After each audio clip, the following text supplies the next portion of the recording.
এই যে পানিটা ফাইনালি এই যে আমি হাফ সিদ্ধ করে নিয়েছি।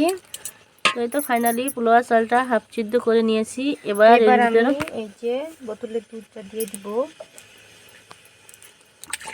কিন্তু জাল করিনি। তো এখানে 2 লিটার পরিমাণ দুধ রয়েছে, একদম ঘন দুধ।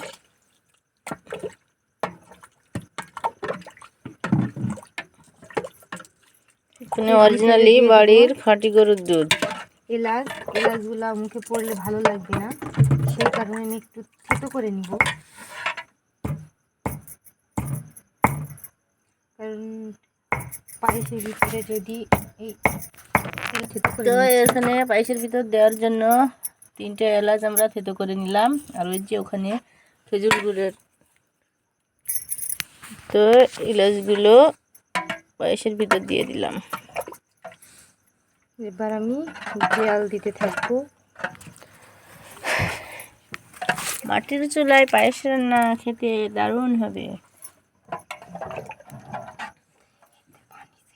এই যে পাটালিটা আমি এইভাবে কুড়ে নিয়েছি। তো খেজুর গুড়ের পাটালিটা কুড়ে ভালোভাবে রেডি করে রেখেছি।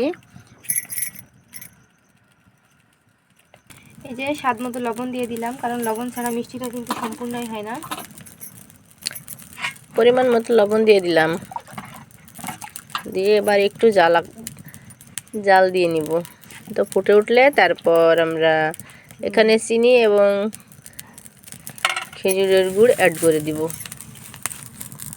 তো ততক্ষণ আমাদের সাথেই থাকুন।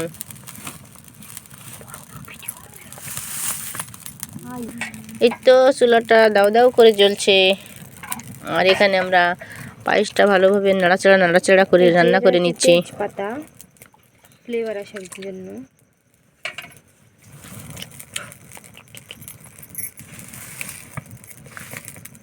হাঁড়িতে গরুর জন্য ভাত রান্না হচ্ছে, আর এই হাঁড়িতে আমাদের রাজকীয় পায়েস। এখানে গরুর জন্য ভাত রান্না হচ্ছে, আর এখানে আমাদের রাজকীয় পায়েস রান্না হচ্ছে। এই যে পায়েসটা টকবক করে ফুটে উঠেছে। এই তো পায়েসটাই বলক ওঠা শুরু করে দিয়েছে।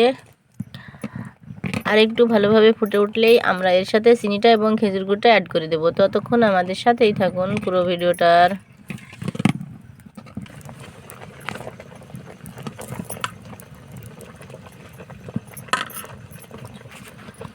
দিলাম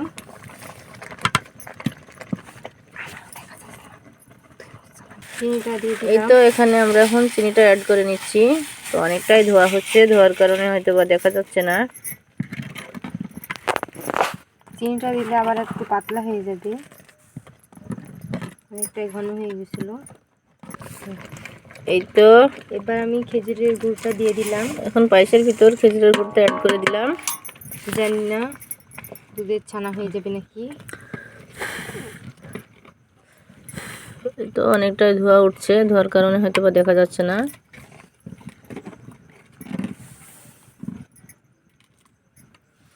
লালচে হয়ে গেল, অনেক সারা ধপধপ করছিল লালটা।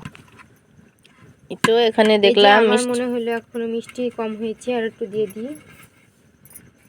আপনারা মিষ্টিটা যে যার স্বাদ মতো দিয়ে নেবেন, যার যেমন মিষ্টি পছন্দ সে তেমন বাড়াই কমাই নেবেন। আমার পায়েস রান্নাটা কেমন হয়েছে সবাই একটু কিন্তু কমেন্ট করে জানাবেন। তো এবার একটু ভালোভাবে ফুটিয়েই নামিয়ে নিব। আমার ভিডিওটি এই পর্যন্ত, ভালো লাগলে সবাই একটু শেয়ার করবেন। এই তো পায়েস রান্নার এই তো ফাইনাল লুক। পায়েস রান্নাটি প্রায় হয়ে এসেছে, এবার আমরা নামিয়ে নেব। তো পুরো ভিডিওটি সাথে থাকার জন্য আপনাদের অসংখ্য ধন্যবাদ। তো ভালো থাকবেন সবাই, ধন্যবাদ সবাইকে।